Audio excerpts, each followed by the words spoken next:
A lo largo de la historia de la humanidad ha habido personajes claves, personajes que han marcado de una manera o de otra la historia, los designios de una civilización. Y desde luego la historia de Roma es una historia apasionante.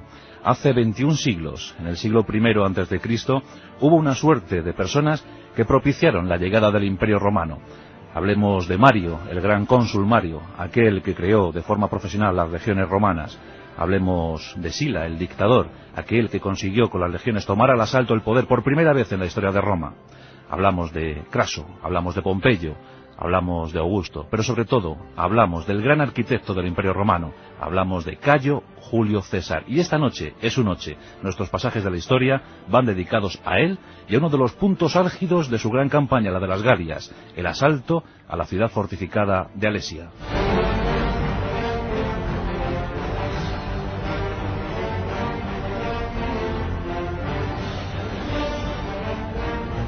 Bueno será situar en el contexto de la historia a nuestro personaje, Cayo Julio César. Según su árbol genealógico, según decía su familia, venía nada más y nada menos que de la descendencia de la diosa Venus. Y viendo al personaje, todo hace ver que bien pudiera ser cierto. Cayo Julio César era un hombre pequeño pero guapo, bien parecido, aunque siempre renegó de su incipiente calvicie, de su pronta calvicie, pero tenía la piel tersa y suave. Siempre padeció de jaquecas y de ataques de epilepsia, pero desde luego fue una de las mentes más lúcidas de todo el mundo romano. Nació el 13 del mes de Quintilio. Posteriormente sería conocido como el mes de Julio, porque él mismo se puso un mes. Gracias a la ayuda de grandes astrónomos egipcios, creó un calendario. Pues el 13 de julio del año 100 a.C., vamos a utilizar nuestra propia cronología, nacía Cayo Julio César, en el seno de una familia de la baja aristocracia romana.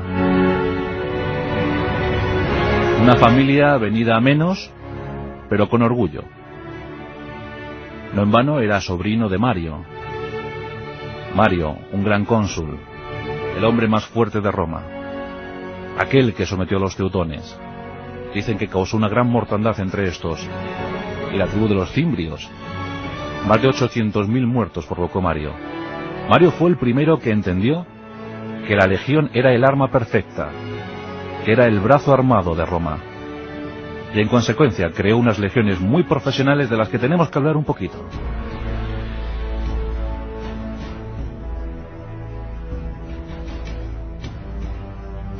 Antes de entrar en nuestra historia, hablemos de la legión romana. Los soldados más perfectos de su tiempo. Grandes profesionales, sobre todo después de Mario, del gran cónsul Mario. Veremos las cifras oficiales, aunque en base a según qué campaña, el número de legionarios aumentaba de una manera o de otra. La base principal de la legión era la centuria. 80 hombres y al frente de ellos un centurión. 2 centurias formaban un manípulo y 3 manípulos una cohorte. Por tanto, esa cohorte tenía unos 480 hombres, entre 480 y 500 hombres. 10 cohortes formaban una legión, en torno a los 5.000 hombres. Una unidad de combate absolutamente de élite, una entidad de guerra autónoma, máquinas auténticamente de matar. El número de legionarios, como bien os he dicho, podía aumentar o disminuir según la campaña, según fuera la campaña. En la campaña de las Galias, Julio César mandaba unas 10 legiones.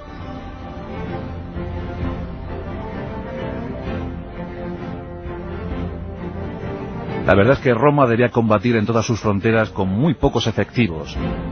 Por tanto, había algún general que decía que Roma le debía más a la dolabra, a la herramienta, al instrumento que tenía el legionario para cavar trincheras, que a la espada, esa gladio hispaliensis, esa espada corta española. Y es cierto, en la situación bélica de Alesia, observamos como un gran ingeniero militar, como era Cayo Julio César, al mando de los mejores ingenieros militares de la época, gracias a ese atrincheramiento, gracias a esa situación de dominio del terreno, consiguieron vencer a un número de galos 5 veces superior al de ellos. Entraremos en esa historia posteriormente. Pero aquí tenemos al jovencito Cayo Julio César, correteando por las calles de Roma. Una infancia feliz, bien arropado por su familia y sobre todo por su madre, Aurelia. Aurelia, que jugaría un papel fundamental en la crianza, en la educación, en el rescate de Cayo Julio César. Y se casó bien joven. Cornelia era la elegida. Cornelia, familiar directa de Sila. Con 16 años se casó. Pero en el 82 a.C. ocurre un hecho fundamental. A la muerte de Mario, Sila, el dictador Sila, llega desde Oriente con sus legiones, con sus tropas, y toma Roma al asalto, el primer romano que utilizó las armas para llegar al poder. Y Sila se muestra celoso de sus enemigos, como era la costumbre en la época, y anuncia un listado de enemigos condenados a muerte. Parece que César no goza del entusiasmo de Sila. Sila lo primero que hace es ordenarle que se separe de Cornelia. Llegan los mensajeros de Sila y le anuncian a César cuál puede ser su incierto futuro. Y aquí César, con tan solo 18 años, nos entrega una de sus frases célebres, una de las más célebres. En César solo manda César.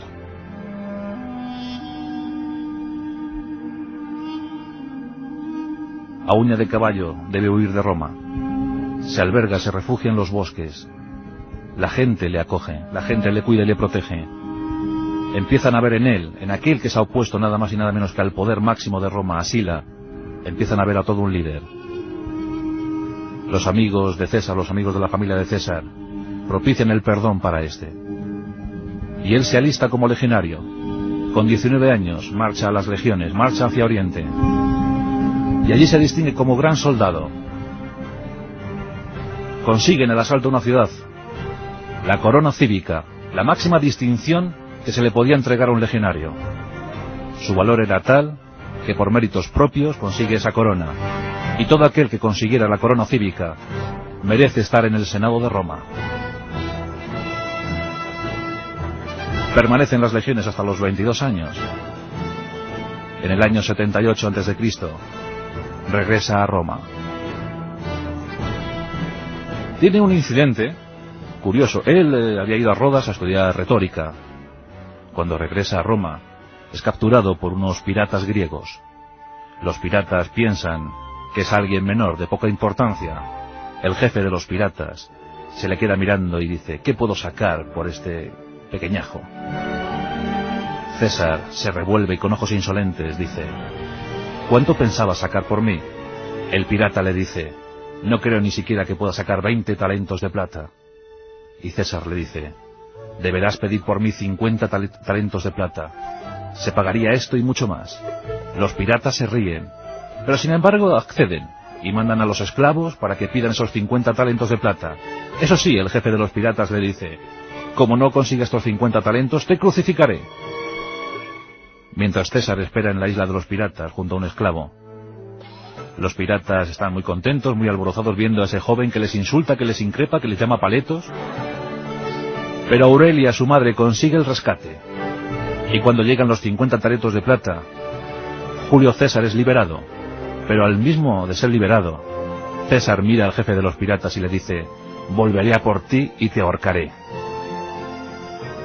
César llega a Italia, consigue convencer a algunos armadores, alquila una flota y enfila proa hacia la isla de los piratas. Rápidamente les vence y cumple su promesa. Empezaba a gestarse la leyenda de un hombre, Cayo Julio César, y no tenía más de 25 años.